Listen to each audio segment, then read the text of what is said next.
Coming up on this week's episode. When the Germans came, they took the house and they took his money and they took his business, Gibeon Office Machines, which was turned into a German business under the well-known name of Mercedes.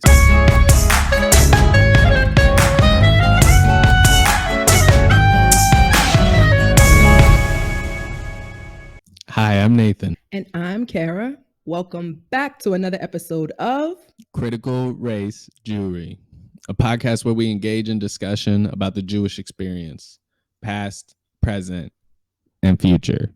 I'm Nathan's friend, moderator, and producer who keeps this show on track. The 𝗦𝗂𝗽𝗏, if you will.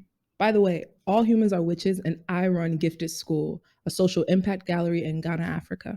I earned my BA in history from the College of Worcester, and I worked in the Greater Cleveland Public Library System, or the People's University, as they like to call it, where I started to research and write a book about Jewish history.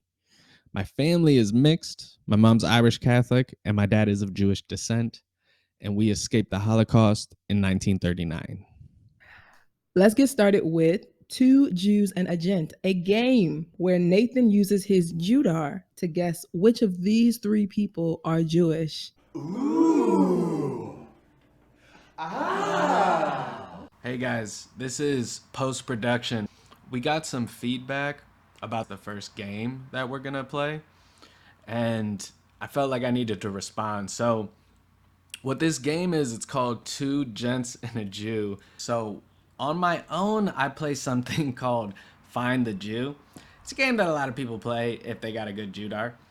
But what I do is I look at someone's life, I look at their whole context, I look at what they're saying, what they believe in, I look at everything, and then I think to myself, I bet this person is Jewish. And the way that I do this is based off of statistics. It's based off of real numbers, real experiences, real context. And I wanted to make a game off of that, and that's what Two Gents and a Jew is. It's almost like two truths and a lie, where you got like two, you got to figure out who, you know. So it's that structure of two truths and a lie.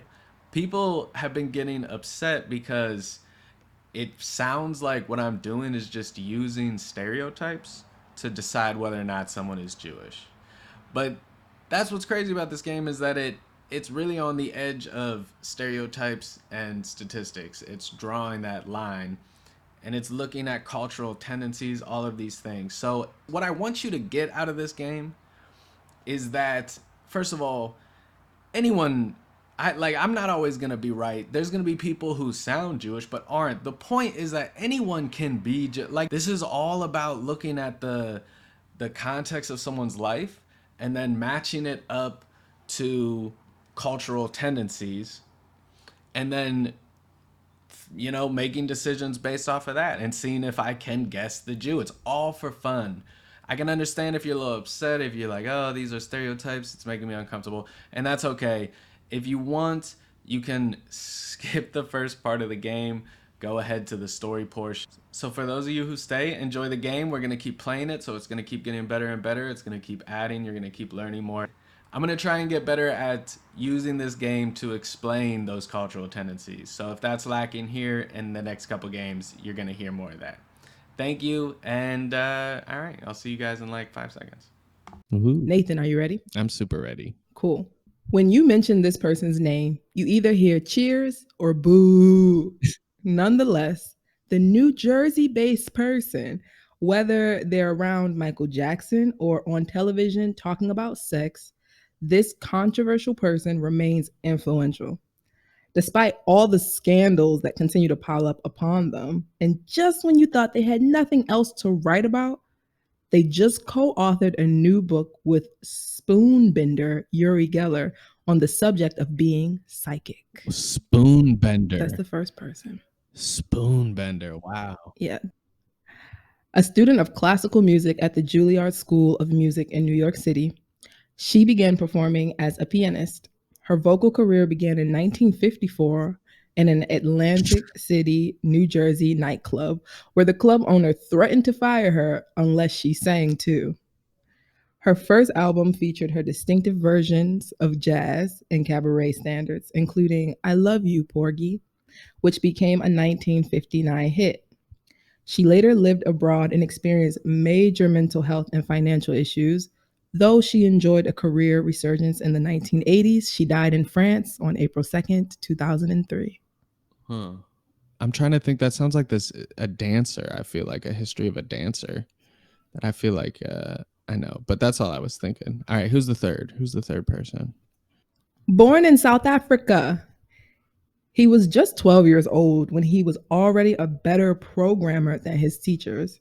At 24, he gives up his studies at Stanford University to start his first business. 4 years later, that business is worth $300 million. Is this Elon Musk? And is bought by Compaq. In 2002, eBay buys one of his other businesses, PayPal, for the considerable sum of $1.5 billion. All right. It's not Elon Musk unless Elon Musk is Jewish, and I really don't think he is. Why can't Elon be Jewish? Because I know Jews did go to South Africa, I'm pretty sure. But I've literally never heard of a Jew out of South Africa. But I don't think Elon Musk is Jewish just because I feel, if people would talk about it. People would be like, this guy is extra evil. You know what I mean? You're correct. I don't think you can be that rich and be Jewish and not have it be talked about. Yeah. The PayPal thing, I just knew that as a fact. Yeah. So it's down to the first two people. So Uri Geller sounds like a Jewish name. Shout out to Spoonbender Uri Geller, first of all, because how do you do that? That's something kids dream about, honestly. Tell me the second person again. Okay. Yeah. Tell me the second person. So basically, they're a student of classical music. They studied at Juilliard in New York. They play the piano. They died in Paris, and they're famous for their cabaret and jazz. Oh, yeah. And I said that sounds like a dancer lady that I feel like I know the history of. Is she a... No, never mind.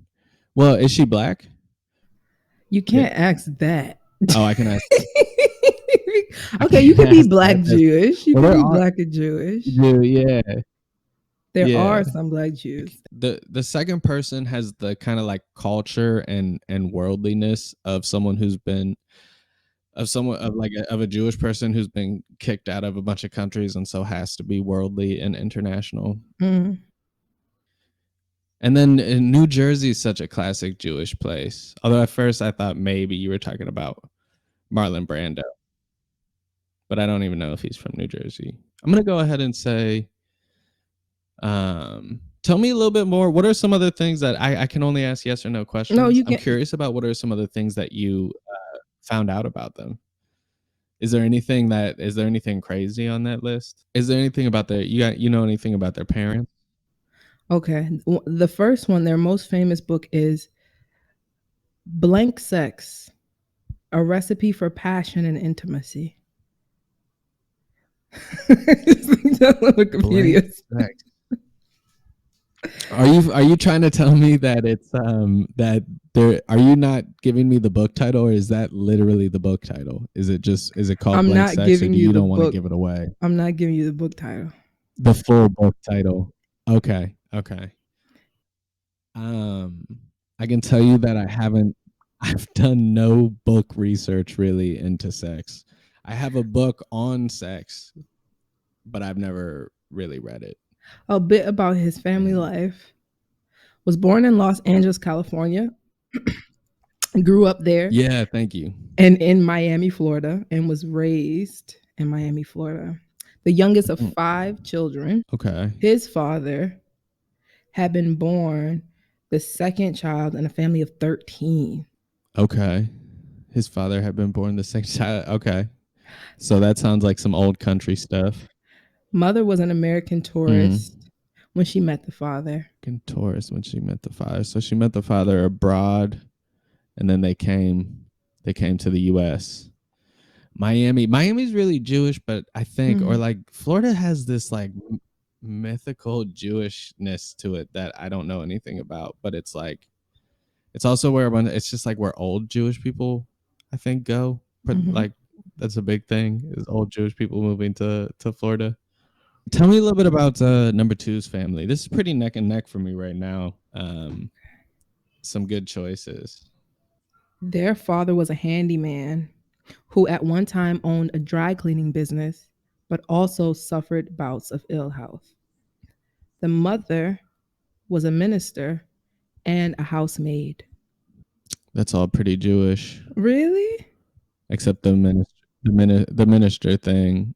Yeah, just because because Jews who live in cities, like I said, a lot of the Jews who were working with their hands didn't have enough money to get out of the Holocaust.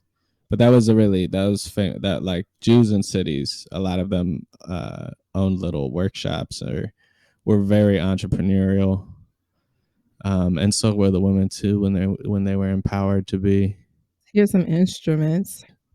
Her father Thank you. made a living in show business. He sang and famously played the harmonica. The harmonica? Okay, it's number one. Is that your final answer? Yeah, it is. It is. Harmonica feels it feels like I don't know, like I don't even really know. But it doesn't feel very Jewy. What's that? That's it. That's my and that's fine. Harmonica jumped out to me too. I was like, harmonica. Let me tell them about the harmonica. So that was your final decision-making fact. Yeah, just because it was so neck and neck for a long time until you said harmonica, that one felt like a big one. Also, the minister thing felt a little bit. I don't know if Jewish people say minister. I don't know. I wasn't religiously Jewish. 𝗫𝗢𝗟𝗏𝗡𝗍 is an American Orthodox Jewish rabbi, author, and TV host. 𝗫𝗢𝗟 is the author of 31 books, including the bestseller Kosher Sex, A Recipe for Passion and Intimacy. Kosher Sex. Wow, kosher sex. Wow. I wonder what that guy's life is like. Probably pretty hot. 31 books. Can you even trust someone who's written 31 books? No one is so correct that they can produce 31 books of self-help content. That's unreal. I just don't think it's possible. You're either I mean, good for him for figuring out a way to make some money out of writing it. He made money off a book called Kosher Sex. Kosher Sex, A Recipe for Passion and Intimacy. For 2 seasons, he hosted the primetime television show Shalom in the Home, which was one of TLC's highest rated shows. Can you remind me of what he did with Uri Geller? Did he write Kosher Sex with Uri Geller? No. He co-authored a book. That book, I would get that book. No. Uri Geller is probably just staring at pussies, and it's just like bending them. But anyways, okay, so I got it. Yeah, you got it. And it was all off of the harmonica. Is the second one she's black? She's blickety black. She black lady? Yeah. Well, I think I know. Yeah, small woman, light skinned. No. Okay, you're thinking of when you heard cabaret, you're thinking of Josephine Baker with the bananas on her skirt. That's what you're thinking. Because you kept saying, is that what I was thinking? I'd always, who liked that story was, what was the name? Josephine. Was it Josephine Wright? No, there were 2 Josephines. Mm-hmm. And I took from the Africana Studies. There was one who was she was music, but then she also taught Africana Studies classes. That was Josephine Wright. She's the department chair. That was Josephine Wright? Yeah. I believe so, yeah. I think I don't remember I didn't remember Baker's name, and I didn't even remember the banana thing. I just remember Josephine talking about this lady, and I remember so much giving a good story about yeah, she's great. The second lady is Nina Simone. Oh, really? Oh, you know what I think? Did you ever watch the Rush Hour movies? No, but I know they were supposed to be like, weren't they funny? They had a comedian in them. Hell yeah, they were funny. They had Chris Tucker and yes, Chris Tucker. But not even the Oh my God. Jackie Chan. Thank you. Thank you, Jackie Chan. But anyways, I think that they had a character that I think was like played off of what Nina Simone did. So Nina Simone, American singer who created urgent emotional intensity by singing songs of love, protest, and Black empowerment in a dramatic style with a rough edged voice. So that's who that person was. It was nice. I liked the way you said that. Urgent something emotion. Urgent emotional intensity. Urgent emotional intensity. Yeah. Okay. I've never listened to Nina Simone. So she would get on stage. Oh, you have to. She would get on stage and play the piano standing up, and she's just going at it because she's classically That's trained. awesome. Juilliard, all the schools. She'll be going at Yeah. it, but she'll be yelling lyrics like, "What's going on with racism in this fucking country?" That's And people in the crazy. audience would be really uncomfortable. Yeah. And they would be like, eyes wide, and she's just like, "What the fuck? Why are people being Yeah. and then at the end, it's just silence, and she's like, "What's wrong with you? You're not gonna clap? I'm a fucking genius. Yeah. Clap for me." And then people would just start clap. Yeah. She was Wow. the original Kanye West. Wow. Before Kanye was Kanye, it was Nina Simone. Wow, what an analysis. Yeah, I'm gonna check that out. Also, that's there's plenty of times where I feel like with the guitar is the thing that a lot of people fantasize about, but being up on stage just going crazy on the piano, I when I'm listening to music when that's happening, that's who I imagine myself as. I love the going up, standing up, just the urgent emotional intensity. Yeah, that's great. Yeah. I'm happy for her. Glad she had a good career.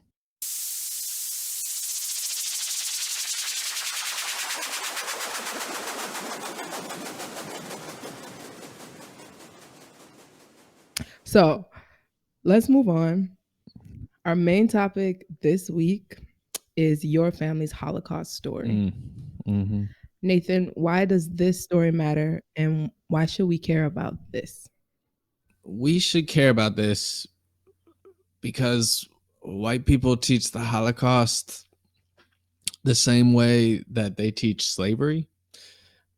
So you're only getting one side of the story. This is something that they don't just do with slavery, but this happens over and over again with all sorts of different minorities. And by teaching my family's history, I will be engaging in something called integrated history, which was a term coined by a Jewish historian named Saul Friedlander. And teaching integrated history means that, quote, the persecuted are taken seriously as individuals and their perspectives are taken into account as much as the actions of the perpetrators. So unfortunately, like most European history, a lot of the established Holocaust history was written by the perpetrators and their descendants and people who had reason to lie. And that is why you should care about this, because hearing this story helps us to see what really happened to Jews, to better understand our story. Okay, let's get into it then. So my granddad was about 17 years old when he was forced to flee the Nazis. That was in 1939. And this is just some background information so you can get an idea of what's going on. He came from a mixed family himself. His dad was ethnically and culturally a Czech Jew, but he was not religious at all. But he was racially Jewish because he had no control over that. Now, my granddad's mom was Catholic. She was ethnically Czech and racially she was white. And under the Nazi race laws, that made my granddad legally a Mischlinge of the first degree, which is basically just a derogatory term that means he was a half breed, like a mudblood. I don't know. What do they call mixed people in America today? Mixed people of color. Like, what's the derogatory? Mulatto. Mulatto is an interesting word. It has a long history, and I don't know it all. But one of my favorite Oh, poets, yeah. Zora. Why am I going to call her Zora Neale Hurston? Because that's not her name. I can't remember. Her first name is Zora. She's from New York, and she has a poem that says, "I'm not a fucking cookie," and I think she was referring to how people call her mulatto because she's mixed. And mutt, like the dog Mutt. Yeah, mud. Yeah, exactly. This I think the literal transition of 𝗦𝗫𝗄 is halfling, um, but it's used to mean like half breed. It's used to be real derogatory. And so he's a 𝗦𝗫𝗄. The family, the larger family is intermarried, Jewish and Catholic. And unfortunately, early Holocaust research considered the persecution of 𝗦𝗫𝗄 and mixed marriages as marginal. So they didn't really care about that history.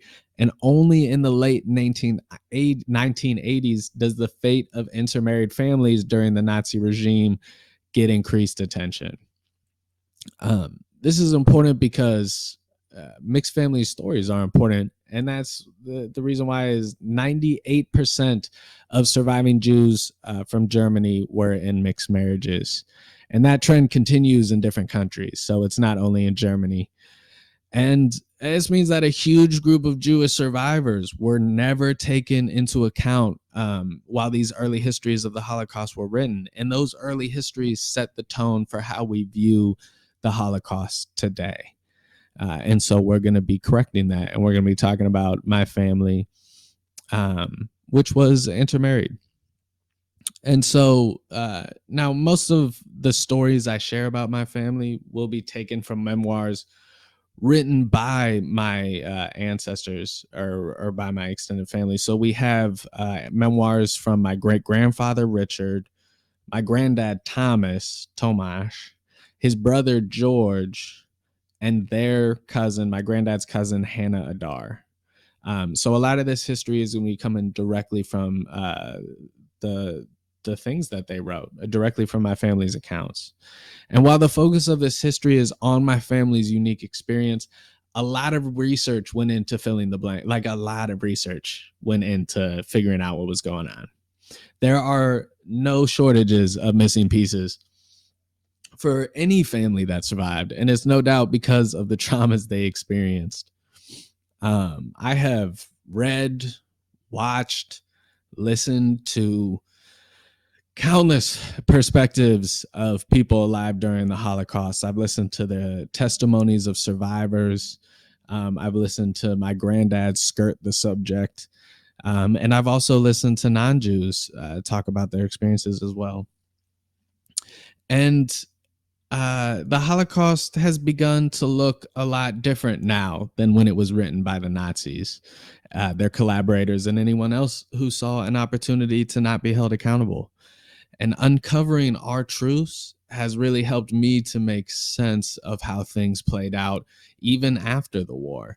And that, I think, is there's a lot of confusion around how Jews reacted to the Holocaust because people don't really understand what was done. So this history will start with the history of my family, my Jewish family in Europe, before delving into this is outside of the Holocaust. Okay. So then we will be delving into how my family experienced the Holocaust. But the story will be finished next episode because it turns out getting exiled from your country makes for a really interesting story. So it's going to be a little bit of a long one. So first up, talking about my family's history in Europe, we're going to sum up about 1,000 years of history leading up to my family's experience escaping the Holocaust in 1939. That 1,000 years is a lot of time, but we're going to do it pretty quickly. So let's get into it. So in order to help me sum up, I'm going to be talking about specifically where my granddad Tomasz was born. He was born in the capital of the Czech Republic. And the Czech Republic is a landlocked country in Central Europe. That's what it's called today. When he was born there, it was called Czechoslovakia. And Prague, which is the capital, is the location of one of the oldest and most famous Jewish communities in Europe. Okay. So for this reason, I want to quickly summarize some of the anti-Jewish mass murders in Prague over the course of the last 1,000 years, so that people can start to get a sense of what we're dealing with, and even start to get a sense of the intergenerational trauma that's at play even before the Holocaust.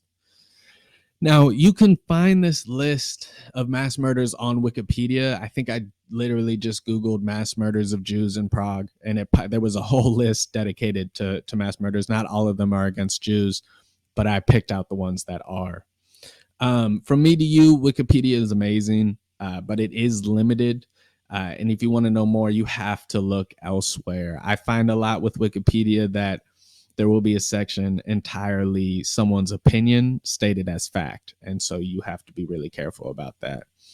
I'm only going to touch base on a couple of details. So this Wikipedia article is perfect right now. So the first recorded mass murder of Jews in Prague is in 1096 because of the First Crusade. And the reasons behind the First Crusade are interesting, to say the least. My favorite reason I have heard was from a professor who told us that the Pope was trying to figure out how to get rid of bandits. There was a lot of bandits. There was a lot of Christians robbing Christians. And so he cooked up this idea to lower the rate of violent crimes in Europe by organizing a purge against non-Christians. So Jews all over Europe are attacked. And the troops then go to the Middle East for a little bit of symbolism, but also so they can loot a ton of gold. So now you've purged people, you've gotten the murder out of your system, and then you go to a distant land and you rob them. So he's hoping that gets rid of bandits, right? It gets rid of the homicidal urge, and they don't have a reason to loot Christians because they just looted the Arab empires. So that helps to distract everyone from the real problems they are facing. Instead of changing their system, they've instead murdered a bunch of people and then looted a bunch of gold. They don't have to deal with the fact that their system is corrupt. Now, in 1161, Jews were accused of poisoning water sources and even the air. 85 Jews are burned to death. There is 65 years of peace between this happening and the Crusades.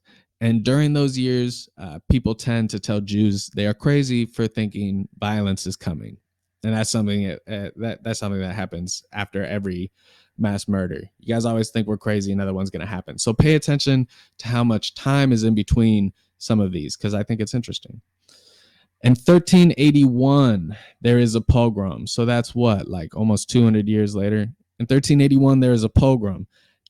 That is the name we give to anti-Jewish massacres, sometimes organized by exploited workers who are sent to attack the scapegoats, the Jewish scapegoats. But sometimes they are also organized by the state, by actual state officials who are directly sending people like, hey, just go attack the Jews. Pogroms happen all over Europe and continuously throughout European history. Just a lot of murders. But since we are focused on Prague, we'll talk about just this one. So the pogrom in 1389 happens in Prague, and Jews are massacred on the Saturday before Easter. The Jewish community was about 4,000 strong, and about 3,000 are killed. And that's 228 years of peace, to be exact, before the previous event.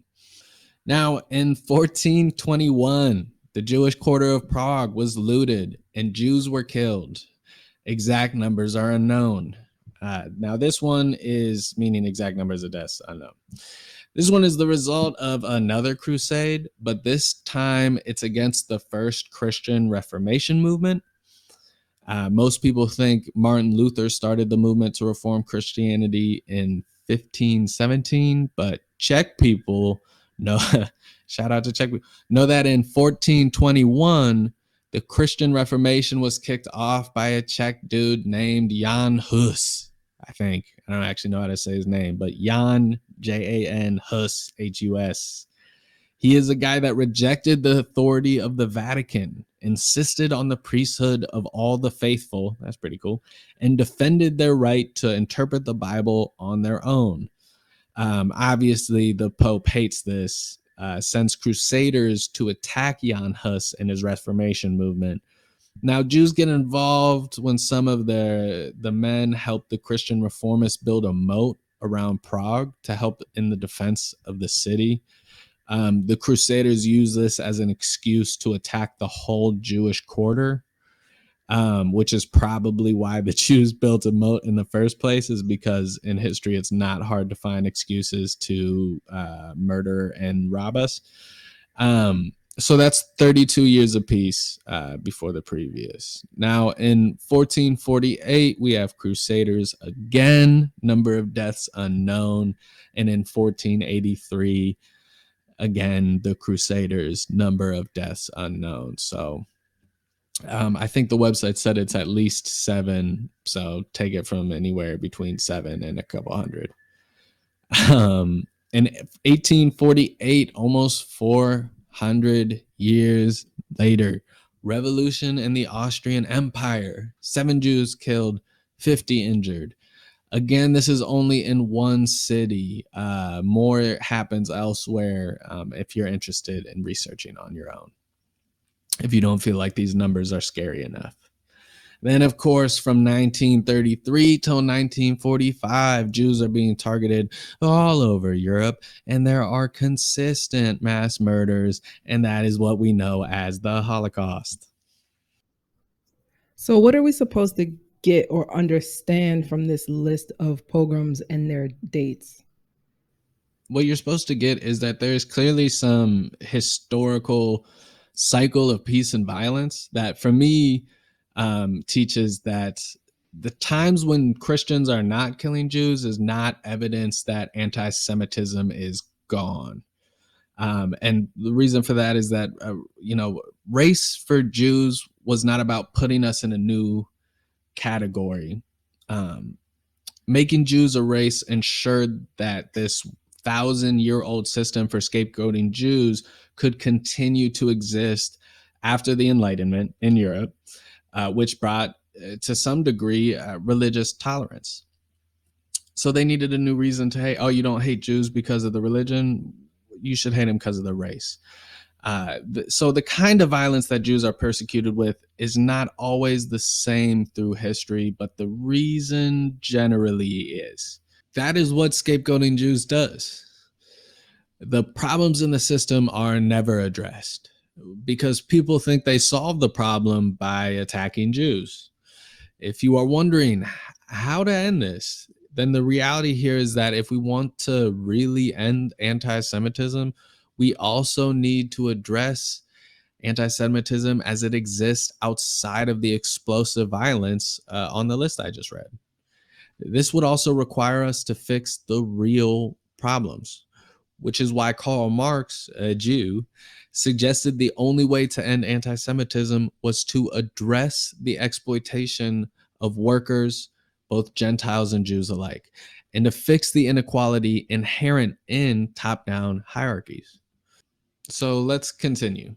And let's talk for a moment about one of the historical purposes of these hierarchies. So throughout history, people, us, you and me, humans, are constantly considering how to live past death. For example, ancient Romans used monumental architecture to make sure that they would be remembered because they believed that human memory was the key to immortality. And so I argue that imperialist nations like Rome also developed societal structures, not just the buildings, but ways of living that reflected who they were and allowed their spirit to carry on for thousands of years. For example, the concept that the richer you are, the more God loves you, was at the center of Roman politics and Puritan politics in America hundreds of years later. The Romans were likely not even the first to develop this, as there is a similar concept in ancient Egypt, when the pharaohs are kin to gods And this concept probably goes back into unrecorded history. So let's look at an example of scapegoating Jews from even farther back. For 2,000 years, Jews have been scapegoated for killing Jesus, even though this story is most likely false. The Jews had no reason to kill Jesus, whereas the Romans had an obvious reason. They were currently in the process of a rather violent occupation of the Jewish territory. And they were understandably worried about an up-and-coming Jewish dude who was going around being called the King of the Jews. And let's not forget that Jesus was a socialist. In many ways, a lot of his views are anti-imperial because that's the time he's living in. During the Council of Nicaea, which started in the year 325 in our common era, the one we're living in right now, the Roman Emperor Constantine, who was the leader responsible for converting Rome to Christianity, is that guy, he had the Bible tweaked to justify the role of the emperor, the role that the emperor had as the head of Rome's oppressive hierarchy, to justify the fact that the Roman emperor was in many ways indirectly or directly responsible for killing Jesus. A hierarchy that Jesus had been murdered for condemning. Obviously, Constantine needed to blame Jesus' death on someone other than Rome. Jews were chosen, and the actions of a single Jew, if the story of Judas is even true, which it probably isn't, were used as an excuse to make the entirety of the Jewish people guilty by association. Over time, rulers developed Jewish people's role as scapegoats into modern anti-Semitism.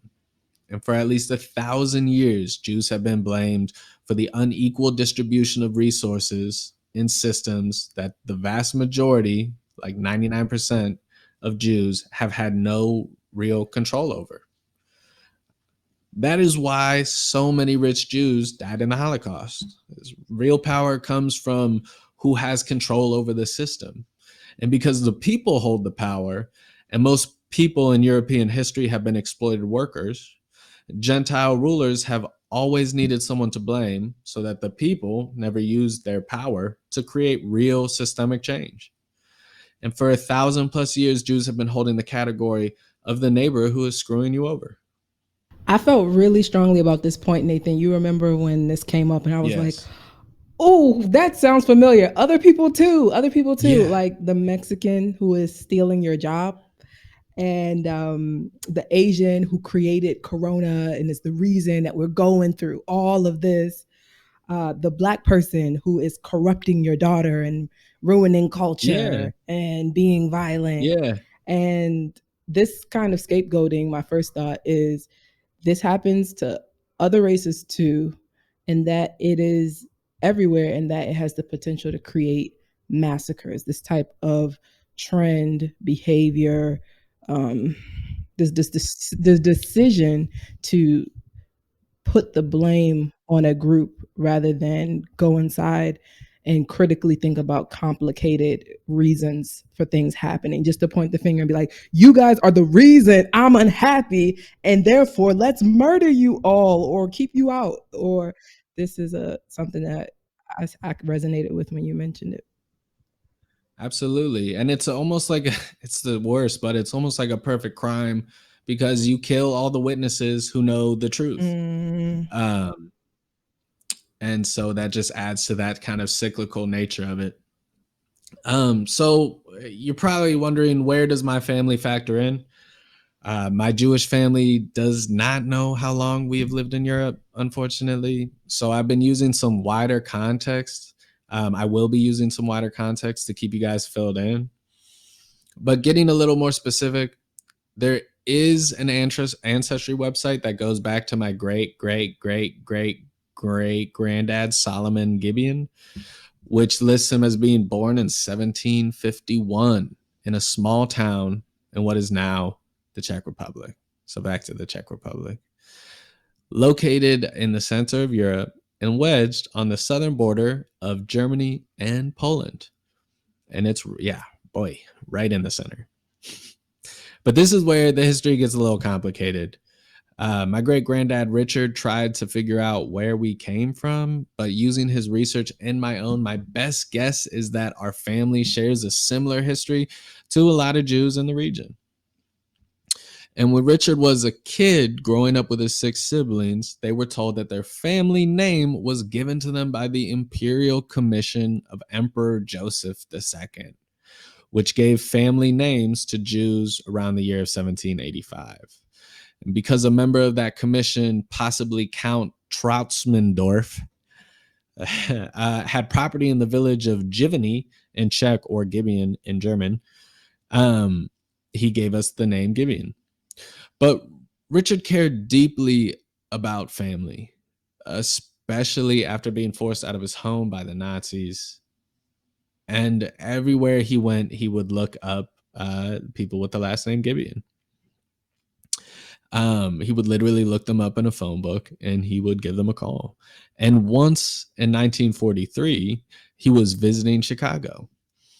And these are his words. He wrote these down. He said he called on all the Gibeons in the telephone directory, about 5 of them. It's a very rare name already. And then the Holocaust made it a lot more rare. But in one case, a girl came to the phone and asked immediately whether he was the Gibeon from Prague. She and her old father, with whom she had lived, had come from Lithuania. And as a librarian over there, she had read an article of my great-granddad's in a business publication. They wondered when our Gibeons had emigrated from Lithuania to Bohemia, which is that's the old name of the Czech Republic, those lands. Her father was convinced that all Gibeons originated from Lithuania, and this would exclude our previous assumption that we got our name from Emperor Joseph, because in this case, the father would have known that his ancestors had come from Bohemia around the turn of the 1800s, whereas they had ancestors in their country well before that. So we thought we got our name from an imperial count, Count Trautsmendorf, when they were just giving Jews last names, but we really have no idea. And we also know that Richard had a hard time doing this research because the Czech government department, which investigates ancestry, was not able to find any documents for us, likely because they were destroyed during the Nazi occupation. When they killed Jews, they really tried to wipe us off of the map entirely, and so they destroyed our records as well. Regardless, the name Gibeon is likely Armenian because of that IAN, the EN at the end, which is common for Armenian names. And overall, the most convincing evidence from any of my family seems to say that we came from the East, and that's the point of what I'm trying to say. Lots of European Jewish people had spent time living in Eastern Europe. And you see, in the 1400s, most of Jews of Europe lived in Central Europe. But when those crusaders are attacking and murdering Jews, many started to move further east, away from the violence. About 200 years later, the trend gets reversed when anti-Jewish violence starts to erupt in Eastern Europe. I hope you can get the sense that people are getting pushed around, because they are. So, for example, the anti-Jewish pogroms in Ukraine during 1648 and 1649 pushed people back west, as well as the problems for Jews that get worse over the course of the Russian and Swedish civil wars that raged from 1648 to 1656, which leads to the displacement of even more Jewish communities in the East. These events marked that trend for Jews to start moving back west towards Central Europe, towards the Czech Republic, in particular to Poland, where the largest Jewish population is in Eastern Europe before the Holocaust. Likely, our family was part of these upheavals, and that is why we appear again in Central Europe in the 1700s, with Solomon being born in 1751. However, I also believe my family came from Eastern Europe because of the culture of our family. Jews in Eastern Europe have a unique history that differs from Jews in Western Europe. there are a lot of reasons why the East and West of Europe are different. One reason definitely worth noting is that Eastern Europe's economy developed slower than Western Europe, in part because Eastern Europe does not partake directly in the colonization of Africa. So regardless, Eastern Europe is competing for power on the continent with extremely violent Western European countries, empires, who stole immense hordes of wealth from abroad. And to compete, Eastern Europe simply just continues to exploit their workers, with things like feudalism and just forcing people to be serfs and peasants.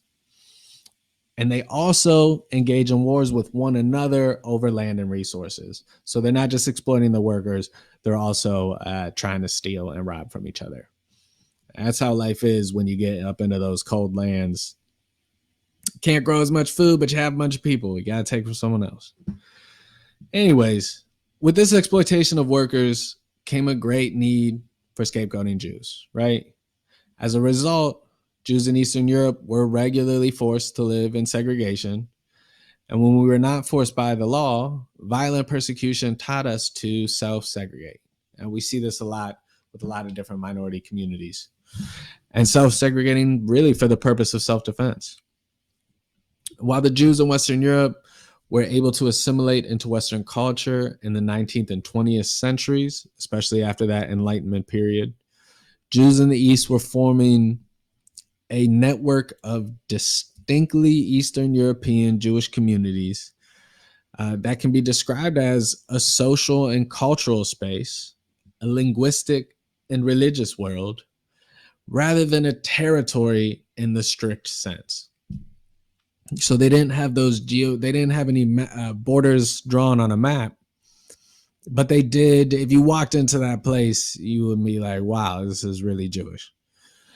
We call this place Yiddish land, named after the Yiddish language, which was the language of Eastern and Central European Jewish masses. So the religious hierarchy, you have the regular Jewish people, not the religious, but the ethnic Jewish hierarchy. You had regular Jewish people, they spoke Yiddish.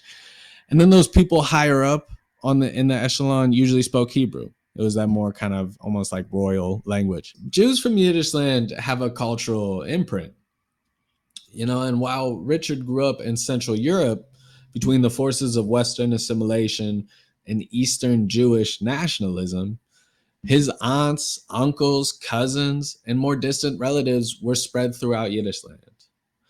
This connection is important because Jews in Yiddish land never get the break from anti-Semitism that Jews in the West got during the century leading up to the Holocaust, when they're being accepted into the inner circles of Gentile culture. This connection is important because Jews in Yiddish land never get the break from anti-Semitism that Jews in the West got during the century leading up to the Holocaust. And many well-off Jews in France even feared communism and socialism more than they feared Hitler until the start of the war, when you couldn't ignore him. But Jews in the East, Jews from Yiddish land, were the communists and the socialists that Western Jews feared. The reason you have not heard of this place is because Yiddish land is intentionally left out of history books.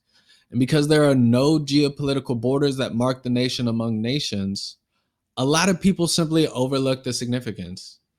And the reason that Yiddish land is intentionally ignored is because in this space, Jewish people of Eastern Europe developed the concepts of socialism and communism, two very dangerous ideas that have proven successful in toppling at least one empire, the Russian Empire. In fact, Jews from Yiddish land have been described as the blood bank of European socialism. These Jews are the literal and intellectual ancestors of Bernie Sanders, Volodymyr Zelensky, that's that Ukrainian president, Albert Einstein, Elie Wiesel, and more generally, these were the Jews who died fighting fascism in 1936 in the Spanish Civil War, and who helped found the NAACP in America. The reason Jews from Eastern Europe are so overrepresented in anti-racist and socialist movements is because, generally speaking, the situation of the Eastern European Jewish communities and populations from which they came were in most cases particularly unstable. The Jewish masses of Eastern Europe struggled against economic and racial persecution. And this double instability, the danger in simply being Jewish in Eastern Europe, the misery that was the everyday experience of the great majority of these communities, clearly formed the roots of the availability for revolutionary commitment of a large fraction of Jewish youth in the early decades of the 20th century. In other words, things are so bad, they got stuff to fight for. While Jews from the East were bonded in persecution, there was still plenty of diversity in the community.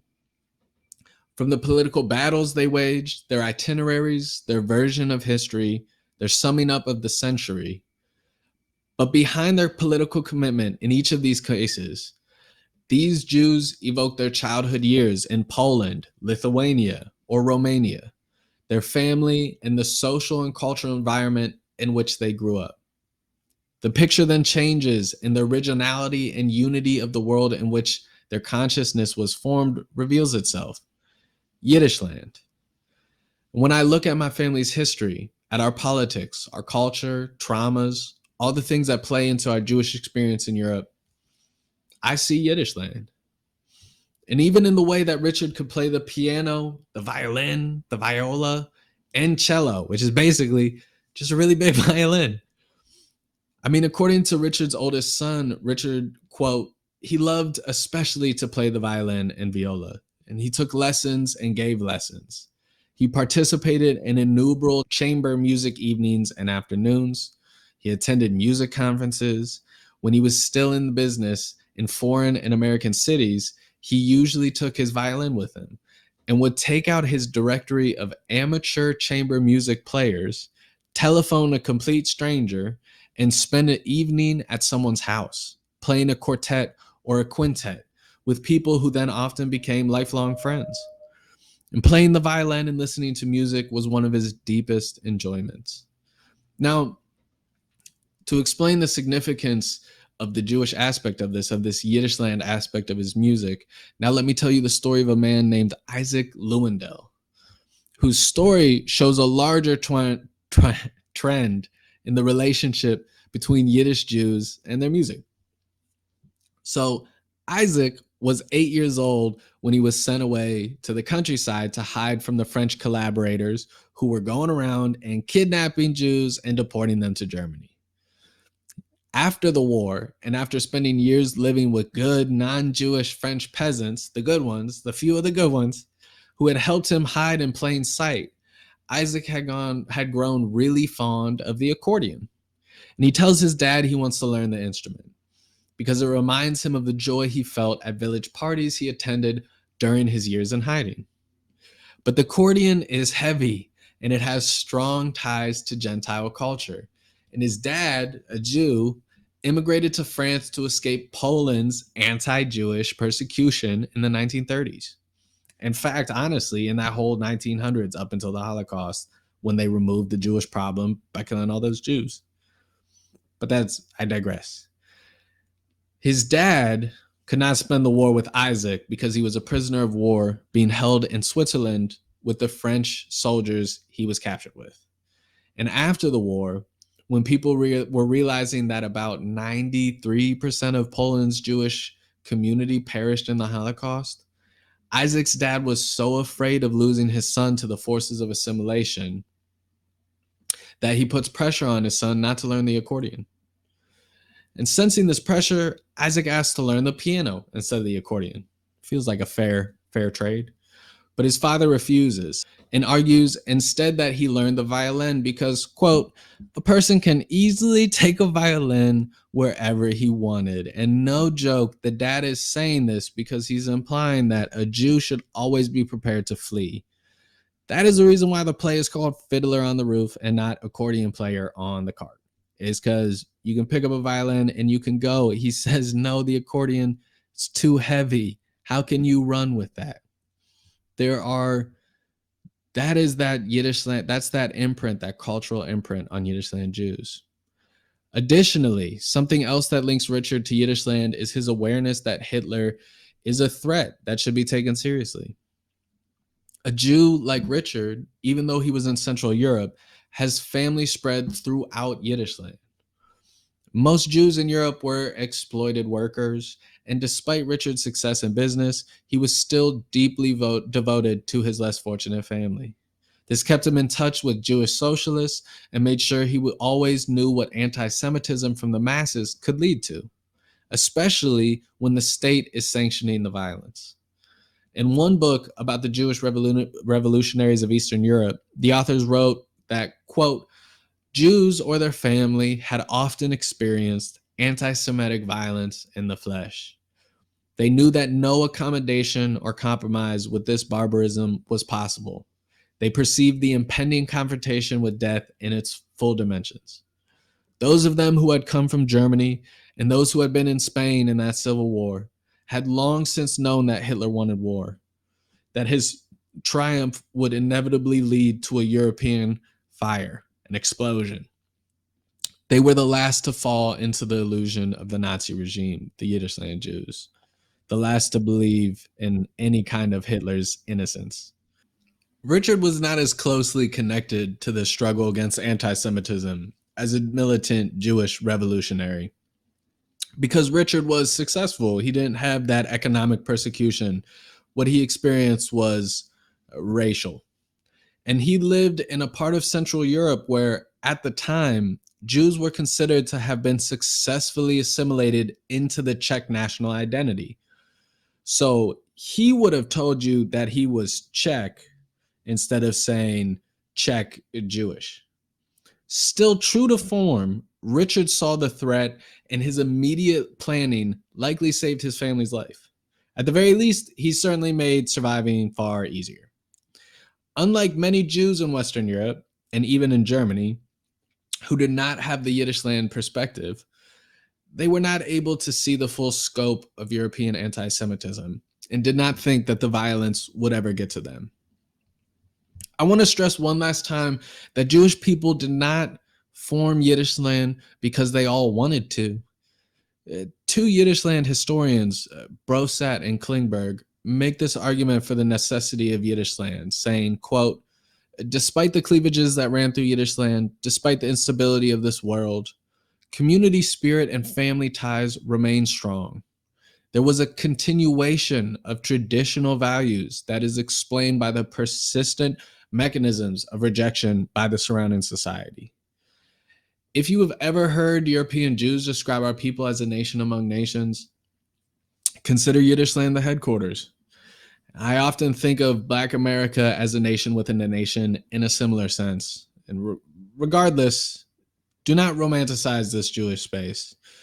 Gentiles designed Yiddishland to be a cage as often as it was a place to breathe, and it will always have that in common with Israel.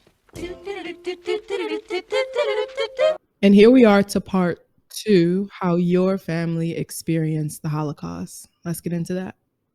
Richard, my grandpa, began to plan his escape in 1933. He started planning because in 1932, he and his friend were on vacation in the Krkonoš Mountains of northern Bohemia. I did not say that right. Krkonoš, I don't know. Sorry. When they decided to drive over to a German town by the name of Zwickau. I'm also not sure if I said that one right. They had heard that there was going to be a campaign speech from an up-and-coming political rabble-rouser, Adolf Hitler. Vielleicht wird mancher der Ihnen sein, der es mir nicht verzeihen kann, dass ich die marxistischen Parteien vernichtete. Aber mein Freund, ich habe die anderen genauso vernichtet. Now, my granddad wrote in his memoirs, so this is Richard's son, wrote in his memoirs that Richard came away certain that this was a very dangerous man. Do you have his memoirs? Is that like a book that you have in your possession? I have, so all of them wrote some kind of memoir, but it's not in a book. The closest one to a book was George. George was a professor after the, like, in his, for a good long time. and he tried to write a book, but he didn't finish. And that's what you see a lot of the times is there's like a bunch of pages, like papers where they start to talk about it and then they stop. But So I you have a basically lot. have I have like single page notes. I have like 30 pages of written work by my family members on their escape, life before, their escape, life after. A lot of George's writing, a lot of my granddad's brothers' stuff focuses on after. It's really funny because he talks about Black people a lot because like these Jewish ethnic immigrants were like get sent to work a lot with Black people. And so he's got like a bunch of funny things that he So says he's like, where at I one met point my he's like, friend John. yeah, he at one point he's like, me and the Blacks always really got along. And it's just like, nice, George. I know you did. I'm sure you did. And he's a funny guy. They're really funny people. But yeah, Wow. these are direct quotes from my granddad talking about his memory of my great granddad seeing Hitler speak. And I'll include that when I talk about this. Yeah. So Richard, my grandpa, began to plan his escape in 1933. And it's really cool because a lot of this information is in my family's memoirs. So some of this is just going to be directly quoted. All right. So Richard started planning because in 1932, he and his friend were on vacation in the Crooknose Mountains, don't know how to say that, of northern Bohemia. That's that old name for the Czech lands. When they decided to drive over to a German town by the name of Zwickau. Don't know how to say that one either. They had heard that there was going to be a campaign speech from an up-and-coming German political rabble-rouser, Adolf Hitler, a young Adolf Hitler, the man, the myth, the legend. My granddad wrote in his memoirs that they came away certain that this was a very dangerous man. And when he came to power in 1933, yeah, I don't know. I have to lighten it before because I can't stand him. I used to have a joke that instead of calling him Hitler, I would call him Hitler to take the edge off. Hitler. Oh. And yeah, audiences love that. Anyway, so my father began. So this is my granddad talking about his dad. And he goes, my father began preparations if we had to leave and applied for family immigration visas to the USA. Now, my grandpa's brother, George, wrote that Richard was shaken by the way the Germans responded to Hitler during his speech. Apparently, the German crowd listening to Hitler were absolutely fanatical, and Hitler had them in the palm of his hand. And Richard said that he was a frightening, charismatic leader whose fanaticism and extreme violence could not be felt fully except by seeing him.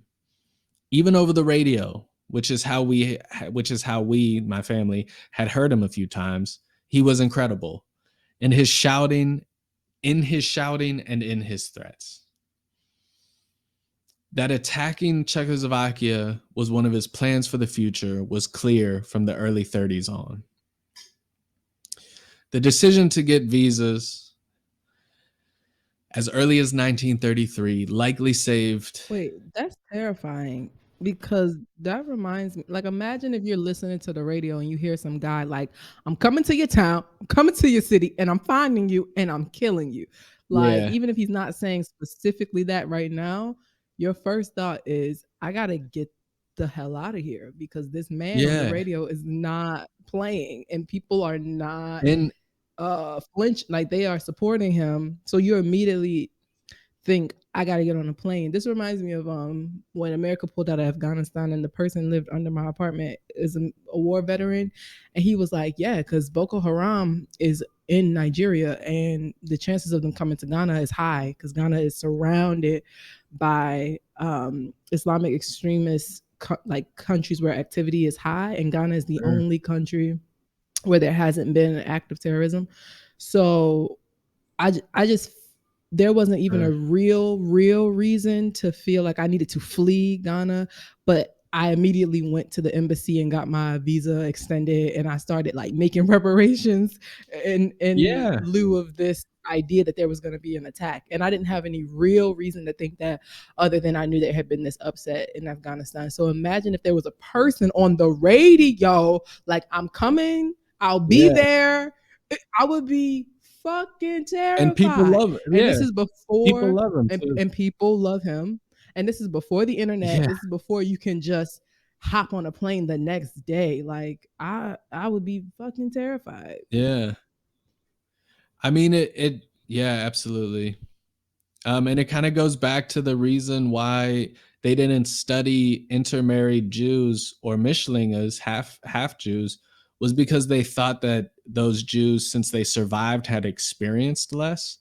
But oftentimes the case is that the Jews who survive have to still deal with these insane psychological torments that really people don't factor in. Like a lot, yeah. It's because you can't really it's- settle in a place when there's a threat of somebody running through your stuff in your house. Yeah. And every 5 minutes, like, you basically are a nomad. You're definitely a nomad. Oh, for sure. That's, violins, baby. You got to stick. I mean, harmonicas are a great choice, but I just think because of that connection to Gentile culture, I genuinely think that Jews were less likely to pick it up. But yeah, violins, man, all day long. Gotta know when to run. But so yeah, and the decision to get the visas as early as 1933 likely saved the lives of his wife and 3 sons. And one reason why getting a visa quickly, which we're going to get into, is because why it was essential is because as more Jews realized they needed to leave, the world started to make immigration actively more difficult. So, for example, in the United States of America, they had a quota allowing the entry of 25,957 German immigrants per year. That's not just Jew, that's just all of German immigrants per year in that pre-war period before 1939. It's increased to 27,370 when Germany and Austria's quotas are merged in 1938. That's an increase of about 1,000 people for those two countries. However, due to the considerable additional requirements, like all the things you need to have, all of the proof you need to have in order to get a visa, only 2,372 German Jews were actually admitted in 1933, admitted into the U.S. Unused quota slots were not carried forward into the following year. And the first year that the quota was completely filled in America was 1939. And America was your best bet for escaping. So just imagine that all other countries, things are worse. It's harder. Now, the U.S. State Department was able to deny anyone entry if they were, quote, likely to become a public charge. Did any Jews flee to Africa? Yes. In fact, one of the original places for Israel was going to be in an unoccupied part of Angola. Post-production Caira here. After recording this episode, Nathan let me know that this was incorrect. It was actually Uganda, and the reason is because in 1903, the British wanted to send the Jews to a part of East Africa that they controlled. It was called the British Uganda Program, and it was a plan to give a portion of British East Africa to the Jewish people as a homeland. The offer was first made by British Colonial Secretary Joseph Chamberlain to Theodore Hurl's Zionist group in 1903. He offered 5,000 square miles. That's about 13,000 kilometers of the Mau Plateau in what is today Kenya. Like, that was very much on their minds. And Jews do flee to Africa.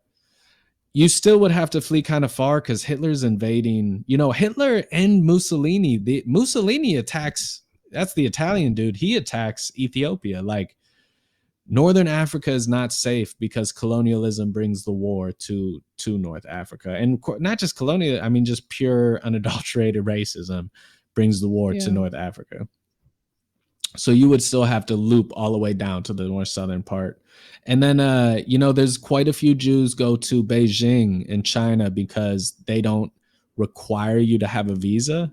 So there's actually a storied history of, there's Chinese Jews, and then there's also this storied history of European Jews who fled to China, and their relationship in China after China kicks out all other Westerners. Like, they let some Jews stay because they're like, you're not like the other Westerners.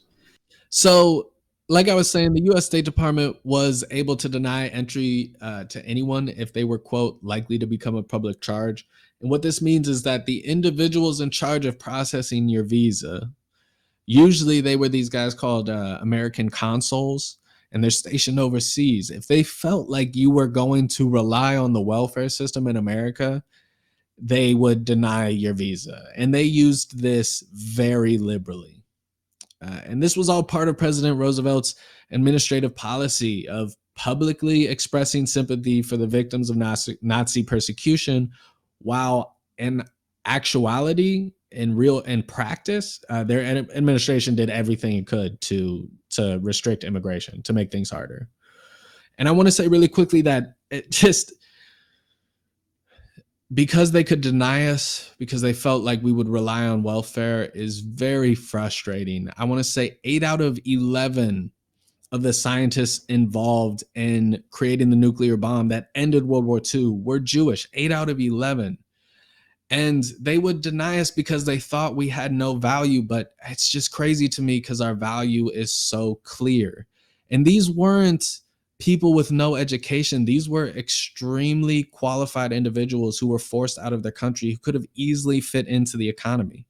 The other frustrating thing is that they would deny us sometimes because they thought that we were spies. Now, the only way you could think that a Jew running from the Nazis was a spy is if you didn't understand anti-Semitism. Because if you understood anti-Semitism, you would know that you're saving these people's lives. They're not just going to turn their backs on you and spy for the people massacring them. I mean, Jews started to die. Innocent Jews started dying as early as 1933, 1934 in concentration camps, a part of history we don't really talk about. So the only way you could think that we were spies is if you just did not know what we were going through. And so I'm actually going to take a second. I'm going to open up this link that I have because I want to also read to you what refugees needed to attain a U.S. visa in the 1930s. Now, this is a list that you can find on the United States Holocaust Memorial Museum website, and we're just going to go through the list together. So first thing you had to do was register for the waiting list. So that's the first thing you got to go. You got to go down and fill out a form at the American Embassy to get on the waiting list. Second thing you got to do is you have to gather your documents. So while you're on the waiting list, you have to get all of this together. You have to get your visa application, your birth certificate. You have to get a tax document. You have to get medical clearance. You have to get a police certificate. You have to get military discharge. And then you have to provide an inventory list of everything you own. The third thing you have to do, That's ridiculous. after you complete all of that, it is ridiculous. The third thing you have to do after you do all of that is you have to find an American financial sponsor.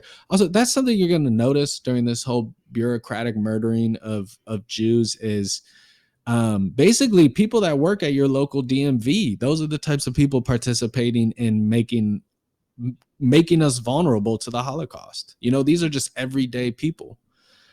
And the other thing is you'll see them constantly like having to fill out, like provide inventory, like of everything we own. Everything is constantly about figuring out how to rob us and attack us. So after you get all that stuff together, you then have to find an American financial sponsor.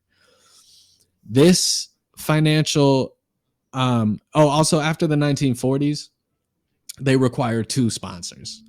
But regardless, these sponsors need to provide a recommendation letter, a bank letter. They need to provide their individual income tax returns, and they also need to sign an affidavit. Once you've done that, you're now in the process of buying a ship ticket. And ship tickets become more and more expensive throughout the war as less travel back and forth just for civilian purposes. So that's already getting more difficult as Europe comes to war and then throughout the war. Now, even if you get your ship ticket, like my family's from Czechoslovakia, you now need transit documentation from every country between Czechoslovakia and the port that you are sailing out of. So for us, it was England. So you needed a transit visa to get over the border of every country to escape.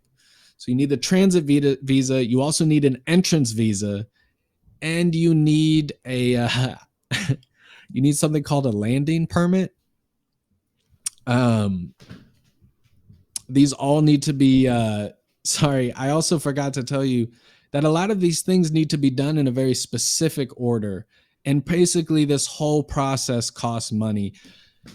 This allows for Germans and for Europe to collaborate in robbing and looting Jewish people legally, which is why you don't hear a lot of this history, is because they made it legal. How terrifying is it? I'm trying to flee murder and at the same time keep my shit together because these vultures are encroaching. Is it encroaching? Encroaching or encroaching? Yeah. And they're trying to take my belongings. It has to be terrifying. And I resonate with this because our ancestors went through this too. Like Black people in the United States, the bureaucracy you had to jump through to get a housing in a certain area, like in the Jim Crow period, like somebody actively hating you across at every step across the desk from you. But the difference here is that's just your long-term reality, whereas in this Holocaust situation, you're trying to flee being thrown in an oven and worked to death.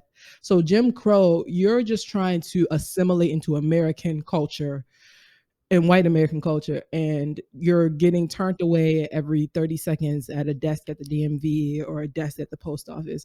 But you just go home, you take it on the chin, and you try again tomorrow. And what's at risk is your future success, but it's not necessarily the murder of you and all your family at this time. Like not getting the loan from the bank or not getting the house, that is fucking up your like future wealth building and stability.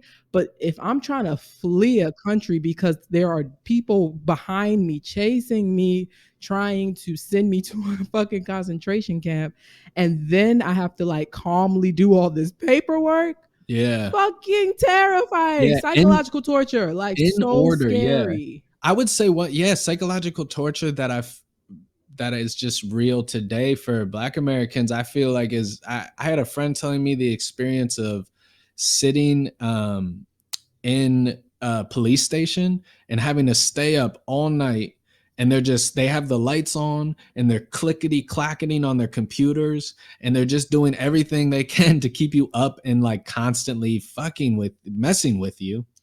And it's just, I mean, these little acts. You know, the question is, do you feel America has been held accountable for these things? Do you feel like the American people, those everyday people who contributed, really held themselves accountable? And that's why this history is important, because that's what this is about. Is talking about how people weren't held accountable. And we're not even over yet. We're not even done yet. So after you get your transit visa, your entrance visa, and your landing permit, you then have to interview with an American consulate. Something really annoying that they do is that they require you to go to they like make you go to the consulate that's farther away from you. They force you to travel to the consulate, which is already a dangerous experience for a Jewish person. Like most paperwork people are like, go to your local thing around the corner. And they're like, no, wait, how do they even justify? What's the justification? Like go 3 states over for what? For what? Like how do they justify that? I mean, because they justify it. They don't have to, because Europe's about to kill. They're about to kill most of the witnesses and then silence most of the survivors. God. But So No, after, that's making me your really interview, also, sad. Like, I know we've been talking yeah, about the Holocaust for like a month preparing for this podcast, but I'm like yeah, really feeling I'm feeling empathy. I'm feeling what's that thing that people say you feel other people's feelings? I think that's Empath. empathy. Like now I'm Yeah, scared. Now I feel like I'm rushing to fill out papers and being sent all around while yeah, somebody's coming and collecting people in trucks. It's fucking yeah. I mean, terrifying. it's also weird to be telling people this and then they're just like, well, it doesn't matter, you're white now. And it's like, okay, but you guys didn't solve the problem. You scapegoated us, you killed us, you robbed, looted us, you satiated your need to steal from us, and distribute that money amongst yourselves. And then you just kept on living, and you never held yourselves accountable. It's really wild, being a descendant. And that's why there are Jews, like being a descendant specifically of the Holocaust. I feel closer connected to a Jew who is descendant of the Holocaust than I do to a Jewish person who's been in America for 300, 400 years. Because their experience was different. Even though there's anti-Semitism in America, obviously, they're obviously making things crazy. Yeah, but also I want to say real quick that all of these things have expiration dates. I forgot to mention that. So if any part of this process of something you have expires because the Americans are taking too long, you then have to restart the process, and all of it still costs the same amount of money. So there's the interview with the American consulates, and that's these are the individuals. These people interviewing are the individuals who can decide whether or not you come, or basically whether or not you stay or die. And then after that, you also have to actually acquire the visa and journey to the United States. So there's an annoying loophole that America uses where after the war starts, they don't allow you to travel to the US if you still have family living in Nazi occupied territories, or if you yourself are living in Nazi occupied territories. So Sure.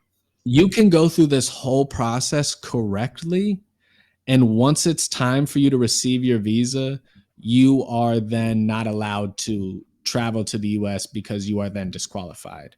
And what you hear is stories of the sad thing is you hear these stories of people who extend this process intentionally.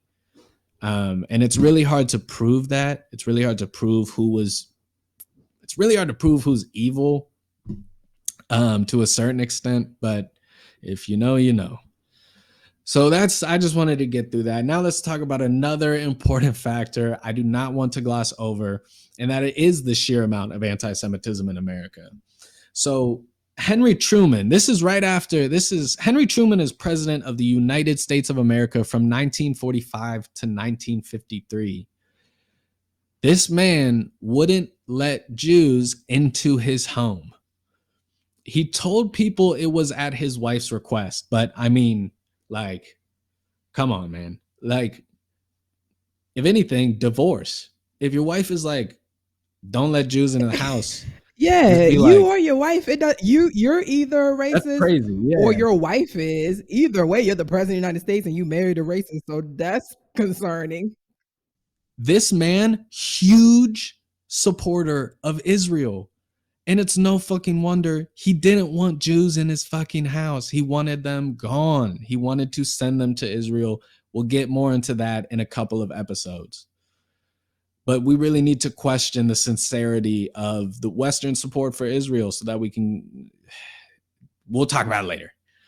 Another famous anti-Semite, the guy who's really in many ways, the driving force of these immigration policies, famously anti-Semitic dude. His name is Breckinridge Long. That's his real name. And he was Assistant Secretary of State in charge of immigration and transit for the American State Department during the bulk of the Holocaust. That's from 1939 to 1944. That's when most Jews die. In fact, in 1944, he's literally kicked out of he's forced to resign because people are like, dude, wow, you did a terrible job. But they forced him to resign at the end of the war. That's a mighty coincidence. So besides sending out a memo to other State Department officials reminding them that they could, quote, put every obstacle in the way and require additional evidence, and to resort to various administrative advices which would postpone the granting of visas. So besides literally putting that in a memo, Long was Assistant Secretary of State. While Long was Assistant Secretary of State, he ensured that 90% of the quota places available to immigrants from countries under German and Italian control were never filled. 90% of quotas were not filled under this man. So that amounts to about 190,000 people who could have escaped the Nazis. The most ridiculous thing Long did, in my personal opinion, was when he made the application form for US visas 8 feet long and printed in small type. At the end of the day, Jews trapped in these intentionally unending visa processes wasted valuable time believing the world was more like our modern textbooks say and less like the actual reality. Part of the reason these long visa processes helped the Nazi regime is because the Nazis and their collaborators were able to legally rob Jews through the economic restrictions. There's a great article written in 1938 and it's published by a Jewish newspaper in New York called the Jewish Telegraphic Agency. So this is in America, and it's titled Nazi Restrictions, Special Taxes Strip Jews of Wealth. This article sums up some of the bureaucratic methods Hitler used to rob Jews. What it says is that, quote, under the ingenious and recently improved Nazi system of restrictive laws, even when you're persecuting us, we respect genius. Okay, people, I just want to say that. So under the ingenious and recently improved Nazi system of restrictive laws, special taxes, enforced loans, and capital levies, the Jew leaving Germany today is stripped of anywhere from 96.5% to more than 99% of his fortune. It was common for Jews to have all of their money taken and therefore not be able to pay the fees needed for that long list of documents they had to obtain. In fact, Holocaust survivor Elie Wiesel said that, quote, they stole not only the wealth of the wealthy, but also the poverty of the poor. And after that, a month later, after they stole the wealth from his community, the first transport to the death camps leaves. And part of the reason why everyday people and their leadership chose to collaborate with the Nazis in extorting Jews via immigration fees is because in 1933, the Nazis claimed that Germany's Jewish population, which was about 0.77% of the population, that's less than 1%. Nazis claimed that they owned as much as 20% of the national wealth, while the reality is Jews owned closer to 1.6% of the wealth. Still more, but not crazy. Anti-Semites from all over Europe and America who were addicted to this belief that Jews were hoarding wealth ended up collaborating with Hitler's racism, regardless of how they felt about his politics, something that is hugely ignored. Lastly, Europe has a long and proud history of genociding racial minorities, despite what pro-European propaganda says, and an even longer history of mass murdering Jews over hordes of money they only believed Jews had. So just don't be surprised that they're doing this to us. You shouldn't be. As Germany expands their borders during World War II, these economic restrictions are applied to Jews all over Europe. So it's not just the Jews who are in Germany. Most notably, you have France and Switzerland. And these nations, these countries, they take active steps to help facilitate this process of robbing Jews. France even sent Jews, they deported Jews to the Nazis even before the Nazis came and occupied the country. All right, they are ahead of their time. But we don't really talk about France's collaboration. And if you want to do more research, you should. But let's go over now to Croatia. Croatia went so far as to deport the Jews themselves and paid the Nazis 30 markers, I guess this Croatian currency, for each Jew deported in exchange for being able to keep all of our stuff, all of our assets that got left behind, including the tables, dressers, heirlooms, but also cold hard cash and literal businesses. When you kick a Jew out of their small workshop, you can then walk in and literally all of their tools, all of their customers, all of the stuff they had before it's all yours. And people do this. Again, with survivor 𝗬𝗦𝗬𝗍𝗪, he talks about it, watching Jews get robbed, taught him that the Holocaust deals not only with political dictatorship, racist ideology, and military conquest, but also just with financial gain, state organized robbery, or just money. This stuff wasn't just about, race is never just about race. And that's what this was, it was about money. And the reason is that Hitler used money that Germany did not have to pay for job creation that ended unemployment for white people. And this is what gave him such a mass following of supporters. He ended unemployment with money he didn't have. And the jobs he created were rearming and militarizing Germany, essentially preparing the country to go to war. So anyone with a brain is aware that Germany is going to go to war. This is where there are lots of people say it. So this is where lots of accounts of everyday people feeling confident that Hitler would go to war come from. After all, taking from others was the only way he could afford keeping white people employed. That was the only way he could afford to keep his base of supporters, which is why Hitler and his ideologies were getting widespread support from not just the German people, but literally people from outside of the German borders who spoke German and felt ethnically German. Even they supported him. It's not just in Germany. So countries that already had anti-Jewish sentiments like France, England, and the United States used the fact that Jewish people have been robbed as an excuse not to take the fleeing Jews. Oh, you got robbed, even though you're qualified and you're entrepreneurial, you can start a business. We think you're not going to add to our economy. We think you're going to detract because you've been robbed. I don't know. I don't think they really, man, it's the worst. I don't want to interrupt us because, I'm keeping time. Yeah. But there's a lot that could be said about evil and culture and keep going. So let's get a little bit of insight into what Gentile leadership is thinking. And we can do this by looking at, for example, in 1938, how Western nations met to discuss what they were going to do about all of the Jews who were trying to escape Germany. They met in Evian, France, I guess where the water is from, and accomplished basically nothing on purpose, despite their immense power to save Jews.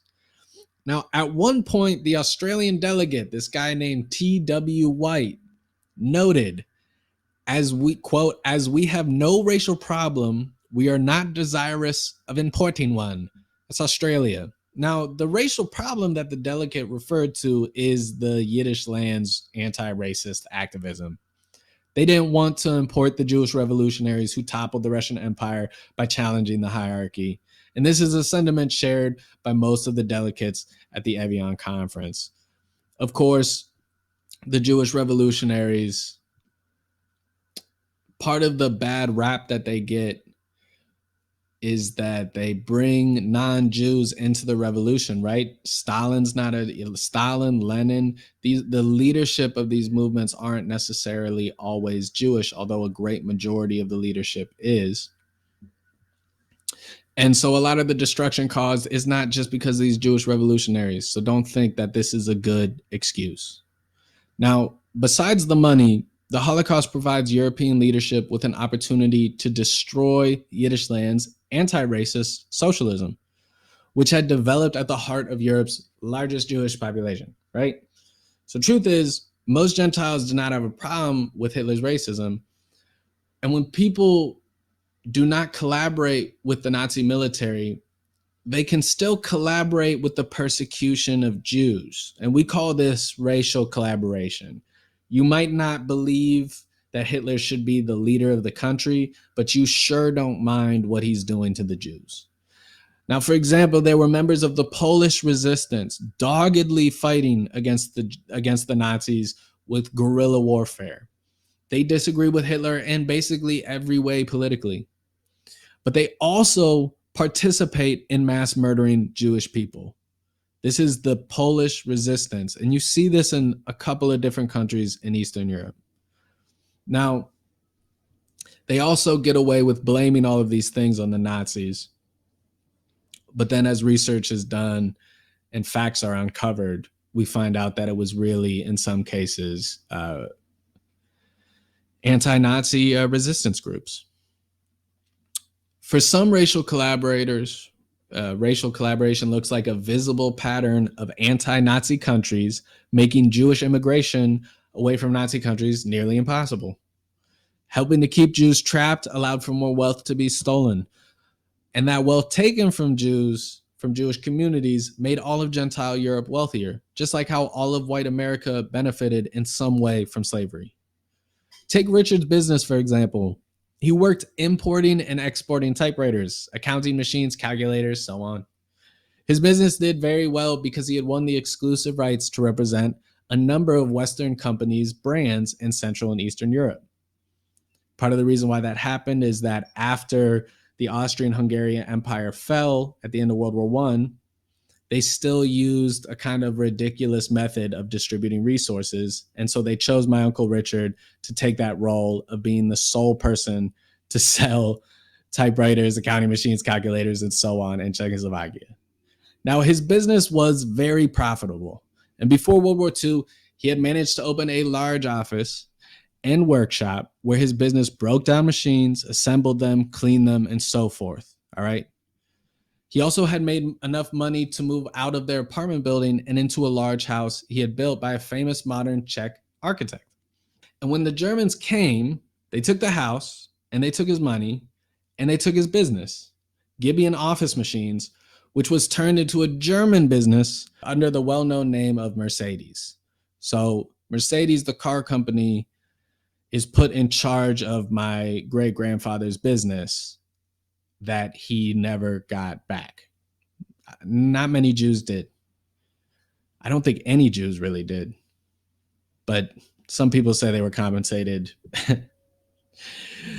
That's a fat lie, but we can talk about that later. Germans and their collaborators literally walked into businesses, walked behind the cash register, and just took over all the operations. People stealing businesses were not just Nazi officials, but also everyday Europeans who saw the opportunity. And these stolen businesses and properties have continued to make Gentile communities richer to this day. This is what the unspoken racial collaboration between Europe and the Nazi regime looks like. And during the war, after squeezing everything they could from the European Jews and realizing how wrong they were about the Jews' allegedly hidden stashes of gold, you see everyday Europeans collaborate in eliminating Jewish witnesses whose businesses they had stolen. In fact, in Poland, after the war, there's like 1,000 Jews get murdered because they start asking for their things back. And Polish people literally believe, hey, none of the rest of Europe had to give Jewish things back. Why would we need to? You can look that up. That's the 𝗙𝗪𝗟 pogrom. Okay, that's spelled 𝗪𝗪𝗟 𝗙𝗪𝗟 pogrom. But let's move on. So while most history textbooks seem to portray that Western countries did all they could for the Jews, we know that is not true. I mean, even Hitler remarked on the reality in 1938 after the Kristallnacht, which I'll explain in a second, but was a particularly violent anti-Jewish and state-endorsed event. Hitler said, quote, "It is a shameful spectacle to see how the whole democratic world is oozing sympathy for the poor, tormented Jewish people, but remains hard-hearted and obdurate when it comes to helping them." That's Hitler telling it exactly like it was, because he was tired of everyone blaming everything on him when he was like, hey, y'all are just as anti-Semitic as I am. But just to let you know, that crystal knot that I just mentioned, so that literally translates to Night of Crystals because of the way the glass from Jewish businesses looked on the street. They broke windows, burned down synagogues, and they also killed about 100 Jews.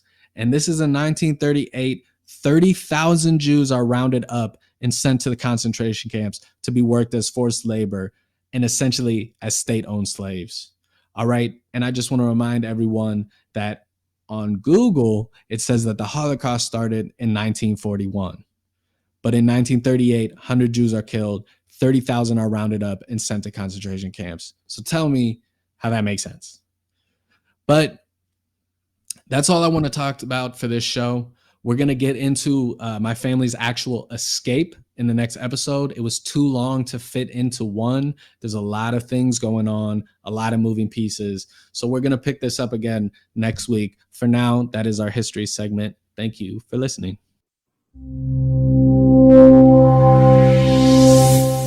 Thank you, Nathan, for that. So what's good? What's happening in your community that you feel like our listeners need to know and that they can support? So this week, I'm going to talk about, there's a GoFundMe, and we're going to put this up, but there's a GoFundMe that you can contribute to support Black people fleeing Ukraine. There is a Black Lives Matter, 3 Black Lives Matter activists who are distributing these funds directly to Black people fleeing. And if you don't know, Black people in Ukraine are having a particularly hard time fleeing the Russian invasion because of racism. The reason why we're talking about this, although I generally will like to talk about Jewish things, is because my friend who is Black in America called me very upset that he sees no one is helping Black people. And so I wanted to let everyone know that there is a way to support, and there are people who are doing things, and you can contribute to that financially. And so we're gonna put the link up. And I have to say also, though, I have not looked into this very much. This is a very new organization. Please do your own research. I don't want anyone complaining that I told you to go somewhere and then, when it was blatantly obvious that you shouldn't. Just do your own research. But I think these seem to be some good people, and it's such a A to B thing. You give money and then this happens, that it seems pretty safe to give to. And we really need to be helping these folks flee Ukraine, because no one is. And Europe has a long history of making it very hard for minorities to flee. So that should come as no surprise. Thank you all for listening. Next week, we'll talk about part 2 of Nathan's family's Holocaust story. See you then.